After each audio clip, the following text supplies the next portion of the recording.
This is your WW3 News, a spot of history in the world of consumer electronics. This and this. Sorry, it was upside down, folks. A revolution more than 40 years in the making. Well, probably for you lot out there, the audio cassette was an invention of the Philips.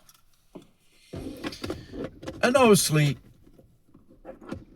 in 1963, for many years, until the technology of the audio cassette never was developed, it remained as a type of dictation format. It was never good quality for recording music in stereo. Thus, until the 70s, until there was a boom in technology regarding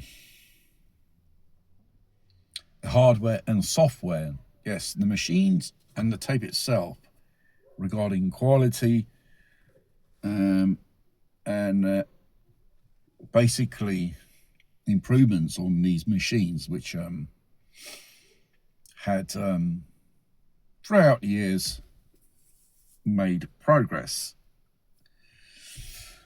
And when it comes to roughly around 1977 and 1978, basically that year there, I've forgotten his name, the president of Sony in Japan, he wanted a compact device which he could listen to tapes on. Obviously, he had one of those bulky handheld journalistic tape recorders. And on that, the engineers had developed the first Sony Walkman. And obviously, other manufacturers catched on, they made their own versions of it, but the Sony Walkman made a milestone in personal audio equipment. It's the first time you can take a compact device and listen to it anywhere you are with a good quality pair of headphones, very lightweight and compact, because headphones at that time, they were very bulky.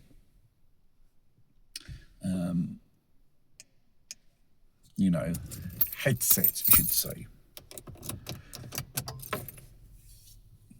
The advent of the compact disc in 1983, which was a Philips and Sony joint venture, you should say,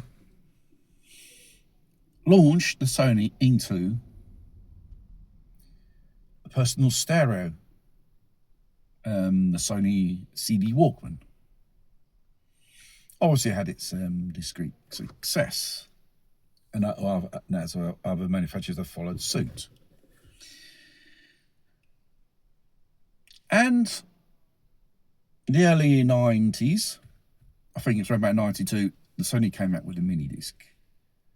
A small disc, which is like a floppy disk. Not well as you can record, listen to music in digital quality, you can actually record. Then it was 300 megabytes of space, could record 74 minutes. And that was around for many years. It had more popularity in Japan than the rest of the world. Not many people bought it. People were still into tapes and CD machines.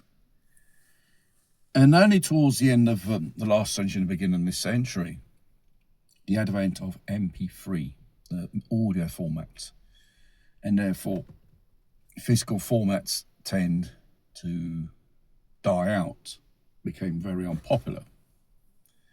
And therefore these devices like mp3 players, Sony and Creative were the ones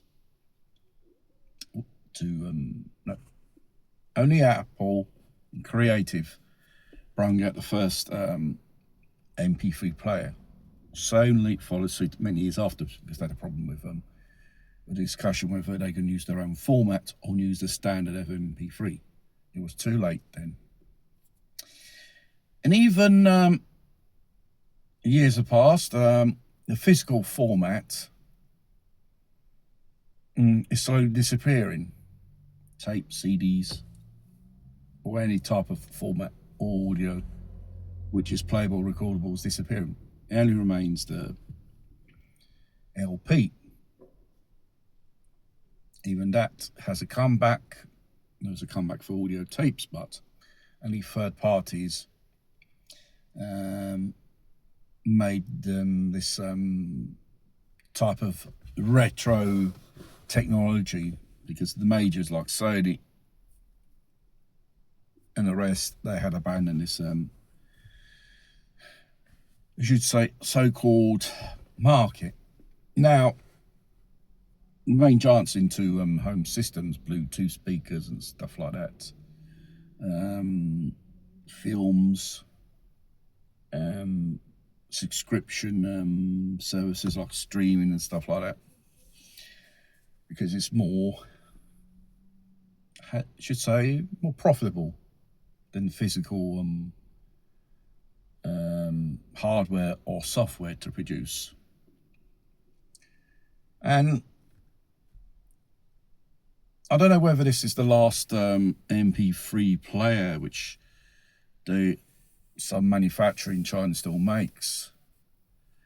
We basically listen to our music on our mobile phones, but it's not the same thing as listening onto a personal audio device, like the good old days of the Sony Walkman, which brings us to mp3 players of 10 to 15 years ago, which they were very popular.